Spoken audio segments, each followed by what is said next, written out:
Some tennis players win everything destiny promised them, and some players leave behind something far heavier. Regret. Because these aren't just players who lost matches. These are players who lost eras that could have belonged to them. This is the top 10 male tennis players who never reached their full potential. And if this is number 10, wait until you see number 1. Let's begin. Number 10. Gaël Monfils, the human highlight reel who never cashed in. Gaël Monfils didn't play tennis, he performed it. Lightning reflexes, Superman dives, ridiculous trick shots, 12 career titles, over $21 million in prize money, 2 Grand Slam semifinals, 2008 Roland Garros and 2016 US Open. But here's the painful stat: 0 Grand Slam finals, not one. He had the athleticism to dominate an era, but where Fed, Rafa, Novak turned moments into legacy, Monfils turned moments into YouTube clips. And there's one match that sums up his career: 2016 US Open semifinal versus Djokovic.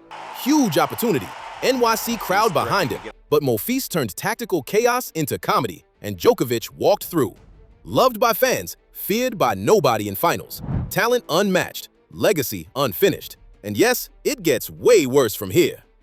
Number 9. Alexander Zverev, the nearly man of a generation. Former world number 2, more than 20-plus ATP titles, Olympic gold medal, Masters 1000 champion multiple times, and yet, no Grand Slam. His defining heartbreak? 2020 US Open final versus Dominic Thiem. 2 sets up, serving for the match, history in his hands, and he froze. Thiem came back. Zverev cried at the ceremony, and the world realized something brutal. He has everything except a final gear. Wimbledon semi 2023? Close. French Open semis? Close. Australian Open runs? Close. But history doesn't reward close. And unbelievably, there are still 8 players with even more painful stories. Number 8. Nick Kyrgios, the genius who never truly said yes to tennis. Peak Nick Kyrgios didn't compete. He humiliated people. A serve unfairly strong. Timing like a video game cheat code. Victories over Djokovic, Nadal, Federer. One of the only players ever with a winning head-to-head versus Novak. And yet his career resume? 1 Grand Slam final, Wimbledon 2022. And even there, he started brilliantly. Then Djokovic did what champions do. Nick didn't lose because of talent. He lost because tennis was never his life purpose. Injuries, chaos, mental battles, detours, years wasted. He could have been a multi-slam monster. Instead, he became the most entertaining what-if in modern tennis. And if that hurts, number 7 is even sadder. Number 7. Dominic Thiem, the warrior whose body quit before his spirit did. Unlike Kyrgios, this guy wanted it. He lifted tennis in the age of giants: Federer, Nadal, Djokovic. He beat them. He pushed them to war. He reached 4 Grand Slam finals, and finally, he broke through. 2020 US Open champion, came back from 2 sets down. History made. This should have been the beginning. Instead, it was the peak. Wrist injury, confidence collapse, endless rehab, a shadow of himself. From Grand Slam champion to fighting to stay top 100 to emotional retirement. Dominic Thiem proved something heartbreaking. Sometimes wasted potential isn't a choice. Sometimes your body simply says, no more. And as painful as that is, number 6, just as tragic. Number 6, Jo-Wilfred Tsonga, the thunderstorm that never became a hurricane explosion. Charisma, fear factor. Tsonga didn't just hit the ball hard, he launched missiles. Career high world number 5, 18 titles, Masters champion, wins over all of the big 3. But fate is cruel. He was born in the wrong era. His what-if moment? 2008 Australian Open final. He destroys Nadal in the semifinal. The world thinks, this is it. A new king is here. Then he runs into Novak Djokovic, and tennis destiny pivots forever. He reached 5 Grand Slam semis, but no slam. Too good to be forgotten, not great enough to be immortal. Now, we enter the top 5. This is where it gets truly painful. Number 5. Tomas Berdych, the machine who never found emotion height. Power. Backhand like a hammer. Career high world number 4. 13 titles. Wimbledon finalist in 2010. He beat Federer that year. He beat Djokovic that year. He faced Nadal in the final. And Nadal broke him. Berdych was always there. Quarterfinals, semifinals, big stage presence. But his problem? He was never terrifying. Champions weren't afraid of Berdych. They respected him, but they didn't fear him. And history doesn't remember respected men. It remembers conquerors. And the next guy? He was supposed to be one. Number 4. Grigor Dimitrov, the baby Federer who never escaped the shadow. Movement like Federer, backhand like poetry, elegance like nobody else. The world crowned him baby Fed, And that nickname became a curse.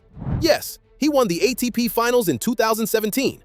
Yes, he has 9 titles. Yes, he rebuilt himself into a threat again. But the expectation was greatness, multiple slams, an era-defining presence.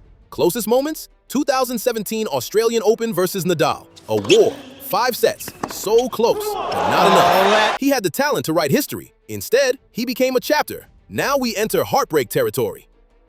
Number 3, Fernando Verdasco. The fire that burned bright, but never burned long enough. Huge forehand, explosive energy, big match spirit. His legacy is defined by one match, 2009 Australian Open semifinal versus Nadal. 5 hours, insane rallies, peak physicality, one of the greatest matches ever played. He played tennis at a level that should have won a Grand Slam. Instead, he lost, and he never truly recovered. Career high number 7, 7 titles, so many deep runs, so many fades. History remembers him, but it remembers him as almost.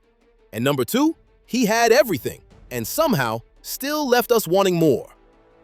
Number 2, Marat Safin, the beautiful disaster of tennis. 2 Grand Slams, US Open 2000, Australian Open 2005. He beat peak champions. He crushed legends. He made Federer bleed in Melbourne. He won Davis Cup. He hit harder than physics should allow. Career high world number 1. So why is he here? Because he could have had 5, 6, more. He had the charisma, he had the aura, he had the game, but he also had injuries, explosiveness, self-destruction, chaos. Marat Safin didn't lose to the big 3, he lost to himself. Which leaves number 1, and trust me, this one hurts differently. Number 1, Marcelo Rios, the greatest pure talent to never win a Grand Slam.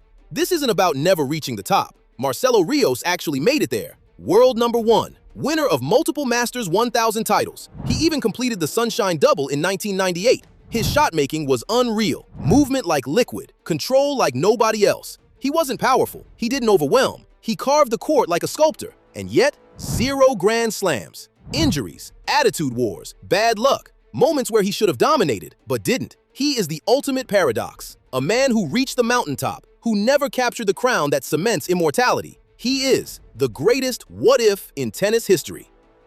And that's the truth about wasted potential in tennis. It isn't always laziness. Sometimes it's injury. Sometimes it's timing. Sometimes it's mentality. Sometimes it's simply fate. These players didn't just miss trophies. They changed what tennis history could have been. Different champions, different rivalries, different eras. But the beauty and the pain of sport is this: talent is optional. Legacy is earned. Now I want to hear from you. Who did we miss? Who should be higher? Who is your number 1 what-if in men's tennis? Drop your picks in the comments. And if you love cinematic tennis storytelling, make sure to stick around because we're only just getting started.